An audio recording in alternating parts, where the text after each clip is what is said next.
Hey everybody, thanks for tuning in to another episode of Mindset Check. Today we have two special guests on the call, Adriana Romero and Hugo Paredes. They have an inspiring story. We were actually connected through a mutual friend, Danielle Ferris, and she told me a little bit about your guys' story, but I wanted you guys to come on the show and share your inspiring story. So thank you for being on the call. Oh, thank you so much. And thank you for having me as a guest. I really appreciate this. Yeah, I know you just came off of a TV segment. I did. How did Yeah, that go? it went well. I was a little nervous because I am not 100% fluent in my Spanish, and it was a Spanish interview, Oh, wow. Okay. but I still killed it. Oh, I'm sure. No Yeah. doubt, no doubt. So let's jump in real quick. You guys both, you own and operate two event and limo businesses, correct? Yes, I would say we are in the entertainment industry 100%. How were you guys impacted the last couple years? What did you guys do? How did you guys pivot? 1 week before the shutdown in San Diego, we had our expo and it was amazing. A great turnout, complete success. I would say we were doing better than ever. We were on our 5th year with royalty events and our 6th year with San Diego Limo Boss. So we were doing great, in my opinion. And then the shutdown hit.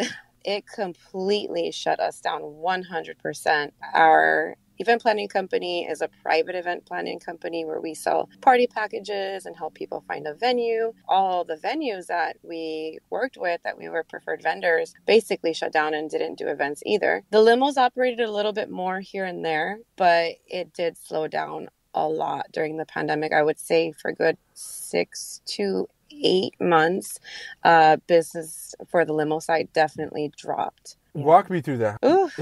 Freaking out, right? A little bit? You know what? I didn't freak out. I didn't panic. I really had to figure out how to get through all of the hard times and how to get through it with 3 children, all on Zoom classes, clients that I still had contracts for the future, clients asking for their deposits back. So it was really a taking it one day at a time type of thing. In the past, I definitely couldn't do that. I definitely would have probably freaked out, had an anxiety attack, cried a lot, something bad. Yeah, well, that's normal. I mean, I would think most people would have done that. Yeah, and I'm not going to lie and say, oh, I was completely strong through the whole process. No, there were times that I did break down and I did have a couple tears, and it was a pressuring time. Definitely a pressuring time, definitely a challenge that I had to face. But I believe in my higher power, and I believe that I just continued taking it one day at a time, honestly. And I just kept getting through it through the power of positivity. Yeah. That's honestly what helped me. But how did your belief, your belief in yourself, your belief in higher power, your belief in that you had a higher purpose during this really helped push you forward? I've learned how to convert my belief in my higher power away from religious belief, religious rules. I was raised in that type of environment, and it did make me not believe in God for a while, and I kind of was on the negative side. I learned how to grow as a person through just spiritually. And there was mentors in my life that helped me kind of maneuver those negative thoughts and those rules, and that's such a strict way of believing in a higher power is just religiousness and being scared.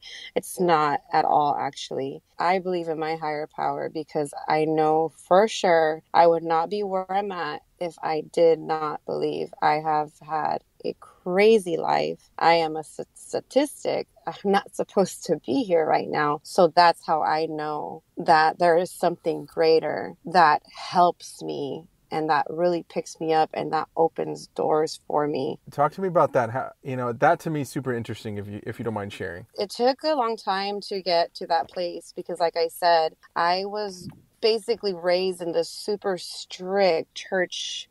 There was so many rules involved. So it really messed with my mind, honestly. I didn't feel settled. I didn't feel happy, like free. And once I started discovering through, some of my mentors, it's like Pastor Miles with the Rock Church, just watching different videos and really feeding my mind in a different way than I was fed, growing up as a child. Mm-hmm. I started doing that on my own and listening to like Steve Harvey, Mm-hmm. inspirational videos, people that really live these like really rough lives and are in a completely different place now. Those are the people that I looked up to, and I still do. Just feeding my mind every day, one day at a time. It really did help me because eventually I found myself doing that and a year passed already. Mm-hmm. And my mindset is in a whole different place now than it was a year ago. In that year alone, would you say you grew more than a lot of years combined previous? Oh, 100%. And would you even maybe credit the pandemic to forcing you, pressuring you to allow that higher self in you to come through and actually, address your challenges? Yes, absolutely. You actually used the right word right there. Address your challenges. Mm-hmm. Because that's what the pandemic did to me personally. Mm-hmm. It made you stronger. It made you evolve much quicker. What I'm hearing is that you used the challenge and you allowed your evolution to occur naturally because you faced your challenges. Now you're like a completely different person. Absolutely. Lots of ugly, pretty in between this Right. pandemic, but it's definitely molded me. I kind of have a similar experience with God, with religion, and grew up in a very religious environment, very strict. And my perspective on God and what I'm here for, what I'm here to do, has changed dramatically. And I will say the last couple of years have been also evolving or evolutionary. For instance, this call, I'm learning so much, and it's because I'm open to the concept that my idea of who God is or who He isn't is not necessarily, rather it's not ever static. It's always changing because I'm growing. My understanding is expanding, and so I think it's beautiful to hear that you've been able to take this experience of the pandemic and really have grown from it. You obviously aren't done learning, and you're not done understanding or trying to understand God's source. How would you say you are now addressing your challenges differently than, let's say, before? Oh man, I address my challenges in a completely different way. Depending on the challenge, right? Mm-hmm. I did used to react really quickly. That would cause me to make a lot of mistakes, have some regrets, in some of the words that I used with people. Mm-hmm. I've learned how to kind of calm that and think about it, which is a very difficult to do, by the way. Sure, of course. Especially when you want to be right.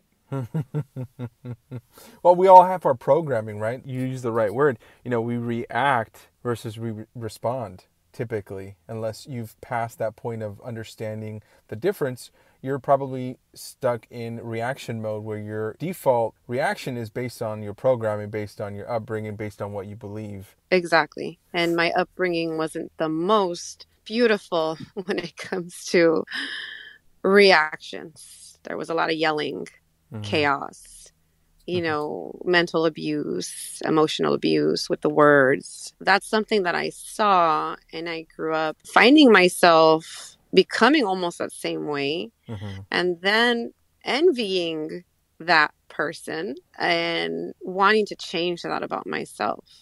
I didn't want to be what I didn't like. Everybody's journey is different, so we can only understand to a certain degree. But I think as parents, we're responsible to not teach our children what love is, but show them what love is. If your parents or your surrounding or your family did a bad job at demonstrating to you what real love is, then you tend to project that same love because that's all you understood. Right? Yeah, that's all you know until you start to be exposed to, wow, this is real love. This is when somebody really cares about me. This is how they treat me. This is how they, react. Exactly. As a parent now, you probably have a different anxiety. Like I have. I'm like, am I doing a good enough job? Am I giving them any of my negative experiences? Right? Right. Yes, exactly. It sounds like you're having a lot of awesome shifts in your life when it comes to your 3 kids. How are you trying to instill in them a different way of being that you were brought up with? I am a very affectionate, loving mother. I'm definitely the type of mother that's going to be giving you lots of kisses and hugs, whether you want it or not. Beautiful. So my kids are they get a little annoyed sometimes, but I know that they're gonna grow up as adults appreciating, the fact that I admire them so much. And I want to show them every day Mm-hmm. that I admire them. And I want to encourage any skill they have. For example, my daughter's an artist. She does anime art and graphics, and she's absolutely in love with it. She's 12 years old, and she was a little shy, a little embarrassed, because I guess someone in the family had made a comment, some religiousness about some of her Sure. anime, that it wasn't, I Of don't know. course. Of So she course. didn't want to show me, Uh-huh. but then she ended up opening up to me and showing me, and I had to have a whole discussion with her of, no, never hide anything like this. This Mm-hmm. is awesome. Mm-hmm. This is amazing. You can do so good in this. Mm-hmm. I encouraged her, and now she's completely open and shows me her Beautiful. art and everything, and which I think is really great, Yeah. and that's how I want my children to be. I want them to know that no matter what, I'm going to encourage their skills, and I'm going to bring Mm-hmm. those skills out in them, Mm-hmm. and I want them to bloom and blossom. Oh, that's wonderful. Yeah, you're giving your kids so much of that space where they can be who they are here to be. You're giving them that love and support that you didn't have, and now that's just allowing them to start way, way ahead of the Yes. game, right? Yes, Oh, I absolutely. love it. Absolutely. Because that's where it starts, Mm-hmm. In the you home, in the know, home. in the home and young. Oh, right, for sure. There's this saying, I forgot who said it. Between the ages of 1 and 7 years old, a child is basically taught their programming, and they will always have that as a default. So between 1 and 7, you're teaching them everything that they're going to use. That's powerful because when you're a kid, you're so suggestible, right? You're just this sponge taking everything in. And so, for me, having that sense of pressure has given me anxiety at times because, you don't want to mess up either, right? Like, I don't want to mess up. Yes. But I have to sit back, take a breath, and realize I'm not perfect. So my kids are always going to have something that they're going to work through as well. But it's not going to be the way I had to, right? That's for sure. Right. So I hear Yeah. that that's kind of the same for you. It's very much the same for me. Whatever I can do to make this area better than what I had, then I'm going to do that for them. First of all, you're a mom. That in and of itself is such a difficult and obviously a rewarding task and job. You have 2 businesses. You Yes. have to be like optimal levels at least the majority of the time. And if you're not, how do you get yourself back there? So in the morning, we talked a little bit about this offline, but in the morning, how do you prime yourself for the day? And then if you hit something where you just realize, man, I'm being super negative or toxic, or this situation is not going the way I want, how can I grow from this? What do you do? Every day when I wake up, I have to exercise. 4 days a week, at least minimal. I have to exercise. And I've learned that about myself, that exercise really helps me in so many different levels. If I just get it done in the morning, even if it's a 30-minute workout, I have to get some type of exercise in. I do really love nature. So I do go out to my patio and look at the view. And almost every day I would do meditation breaths and give myself that time to just kind of clear out everything and breathe and love myself, love the day. Thank God for a new day. Mm-hmm. And that's kind of what helps me get everything in order. Mm-hmm. I'm the So same way. It works. Yep. It works. Yep. And I'm living proof that it works, because before I even practice this, I used to have anxiety, high anxiety. Sure. Yeah. And now it's like, where did that anxiety go? I don't know where it's at anymore. And I don't want to know where it's at anymore. I don't even want to see it anymore. Yeah, no, get away from me. No, I right? You don't want it. I get it. I'm with you. I think my own just non-scientific hypothesis is just that, I'm saying this because I relate to it, is when I work out in the morning, it's like I allow the flood of negativity or anxiety that has been my default response or reaction to get channeled into some sort of exercise. Yes. Right. And so breathing is powerful too, because when you breathe, you're moving your body, the energy is moving, and you're exhaling. So for me, it's like I'm envisioning what negative default mode you might be in is just leaving your body, and you're allowing then from that point on for you to decide, okay, how do I want my day to go? Because before I woke up with all this anxiety, now I got rid of it.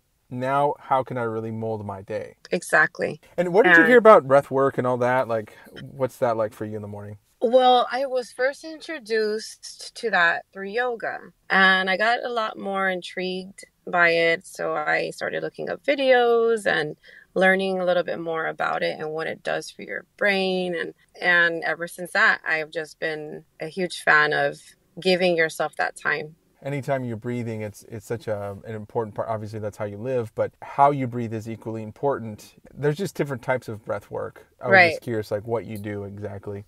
I do different ones. I do the ones that I learned through yoga, basically. Okay. So, Hey, if but it works, keep it going. You know, they are so helpful. powerful. So breath work, exercise, meditation, nature.